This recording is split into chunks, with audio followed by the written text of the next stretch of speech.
Hello and welcome back to another video. Following the conclusion of the fourth and final international break, we return to domestic proceedings, kicking us off with the FA Cup quarter-finals on the weekend. The game of interest for me is Bournemouth against Manchester City at the Vitality Stadium. It's been a short 2-week hiatus on the channel, however we do come into this in quite good form. Last time we made it back-to-back sweeps by registering 2 out of 2 winners in the Tottenham against Bournemouth game. Obviously, we are betting on Bournemouth again, so the thinking largely remains along similar lines.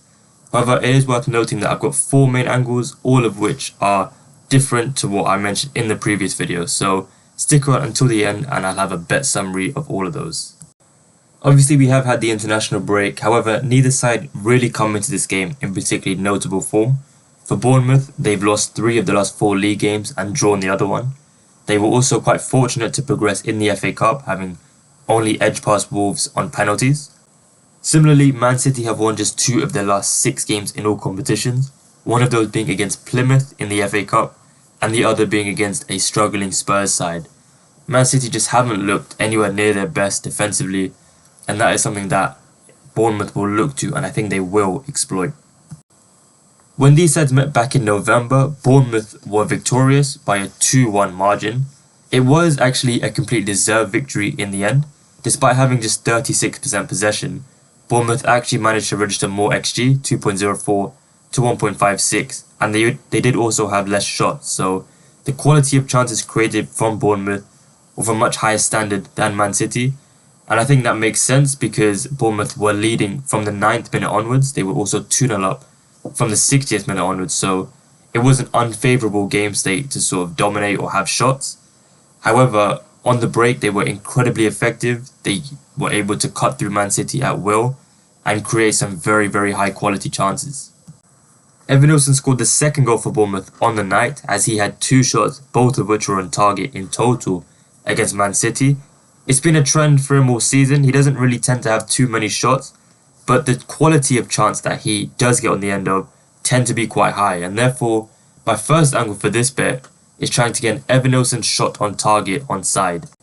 He's best priced at 1.53 to register a shot on target with Bet365, and whilst that is a bit too short to play as a single, I do think it presents quite nice value actually to sort of double with something in a bet builder.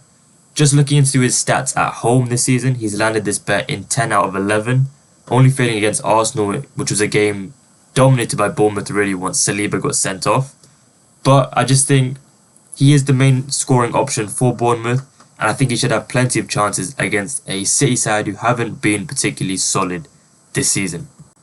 I do think there is quite a lot of scope to be creative with whatever you decide to double Evanilson shot on target with.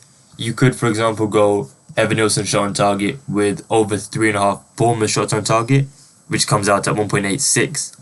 Bear in mind, Bournemouth did have 6 shots on target in that previous game at the Vitality against Man City, and that was obviously despite it being a very unfavourable game state leading from the 9th minute onwards. So that could be one potential angle. Alternatively, you could go Evanilson shot on target, Edison 3+ saves, which comes out at 2.05. Or you could go Evanilson shot on target and Evanilson 2+ shots, which comes out at 1.86. All of those, I think, are very viable options, and they do look quite good value on the surface. For me, I'll be looking in Evanilson shot on target paired with Evanilson 2+ shots with Bet365, which comes out at 1.86. I do think that one is my favourite of the 3. Moving on, I've now got 3 foul angles, the first of which is Tyler Adams. Now, I did mention this in that previous video against Tottenham against Bournemouth. If you want a more sort of comprehensive analysis, feel free to check that one out, but essentially, I do think he'll play somewhere near the 90, with Lewis Cook filling in at right back, and his data when playing at least 90 minutes or playing 90 minutes is fantastic for fouls.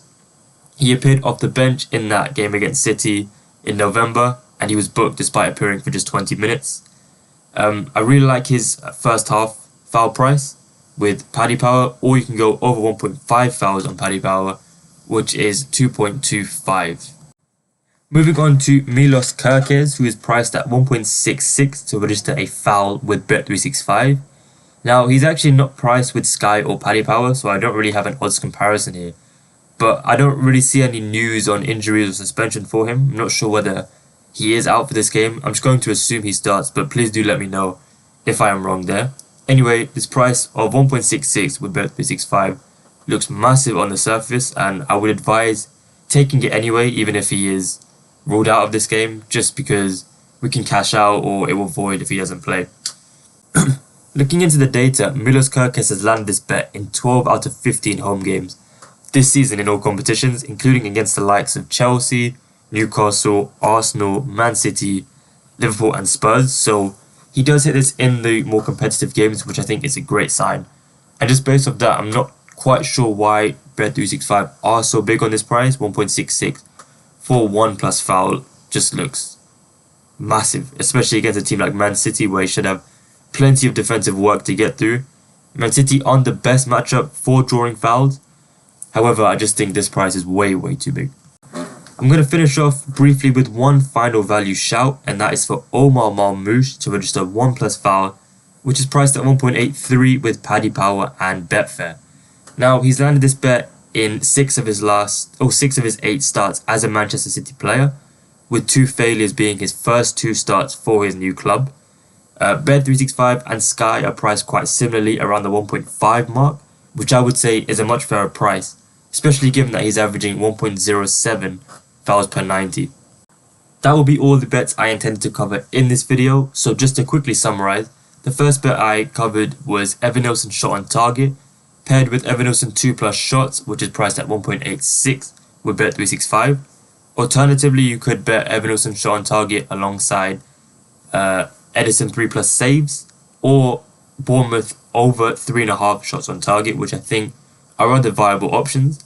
Moving on to a few player foul shouts, I back Tyler Adams 2 plus fouls at 2.25 with Paddy Power, or alternatively a first half Tyler Adams foul at 1.83. Milos Kerkez to commit a foul is priced at 1.66, which I think looks fantastic value with Bet365, who are now obviously offering super sub on that, just in case he is substituted early. And finally, Omar Marmoush to register 1 or more foul, which is priced at 1.83 with Paddy Power.